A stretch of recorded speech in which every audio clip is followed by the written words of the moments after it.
This is the magnetic formula with Jacob, Noah, and David. So basically, our introduction is a research question being that will changing the number of magnets while keeping the same distance from the coil change how many times that the coil spins per minute? So we basically hypothesize that increasing the number of magnets will essentially increase the number of rotations of the wire. So the results were not exactly what our hypothesis had stated. We actually got an increase from 1 to 2 magnets, from 2 to 3 magnets, it remained constant, and then we had a drop in RPMs for the fourth magnet. Some of the models we used were electrical series circuits. So we used series circuits, so we knew that the current was the same throughout. Our voltage was the same because we used the same number of batteries. So those are assumptions with our electrical series circuits. And our model shown in this picture shows our voltage source being the 2 batteries, which was constant through every experiment.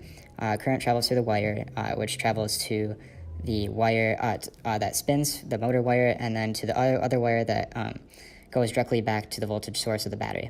So essentially, we do not have any parallels, so once again, the current is the same.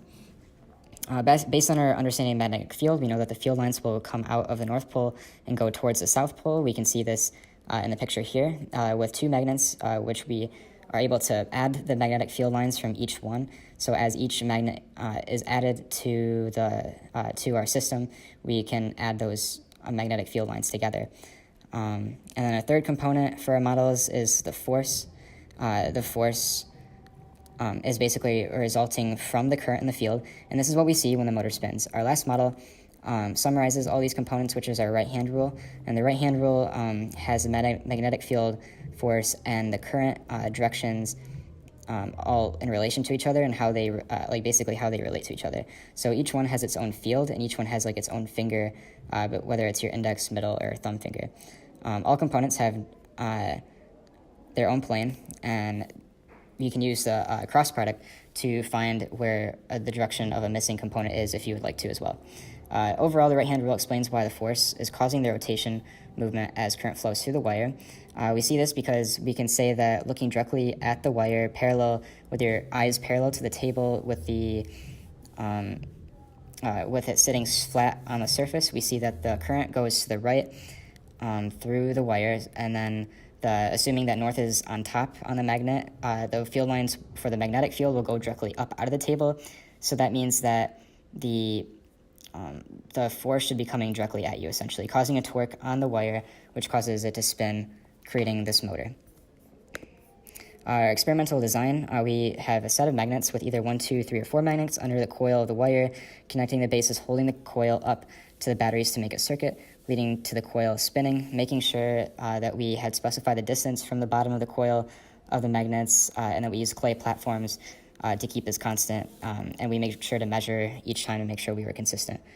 We recorded the coil in slow motion video through iPhone, and we're able to have consistent length videos, but we're able to slow it down to also be able to count accurately the RPMs. Some things that we assumed about the circuit were that the current and voltage stayed constant even when we added magnets, and that there was negligible resistance throughout the circuit. We also assumed that each magnet had the same strength. Finally, we assumed that the RPMs would not be affected by the way the coil rotated. So if there's any friction on the the 2 little stands on each side of the coil, we just assumed that was negligible. So here are our results. We have our magnets going from 1 to 4, the first one being the smallest value, then increasing for magnets 2, and then the third one's the same as 2, and then finally it decreases when we added the 4th magnet. And then our discussion of that is, overall, we were shocked to see that the results of our experiment had resulted the way that it did. We believed that as magnets increased that we would see an increase in RPM, however, that wasn't necessarily true. We saw consistent RPM as we increased from magnets 2 to 3, but even more shocking to us was that the RPMs on the 4th magnet had actually decreased. So this goes against our hypothesis. Although we weren't exactly sure the reason for why this was happening, we have a guess. According to the right-hand rule, we know that the force is coming out at us based on the fact that current is moving to the right and magnetic field is going up. With this being said, it is hypothesized that the stronger the magnetic field, the more force, therefore higher RPMs. However, we now think that the magnetic field could become too strong, possibly. If the magnetic field is too strong, then the coil will be impacted by the field that the force is acting on it.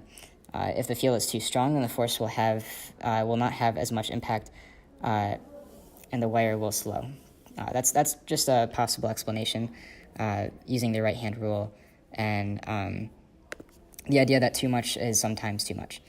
And then finally, talking about DC motors. So DC motors oftentimes have multiple wires in them, causing it to be more smooth. And another major component is the fact that the magnet completely surrounds the wire as it spins, possibly making it more efficient, and having torque on both semicircles of the wire as well.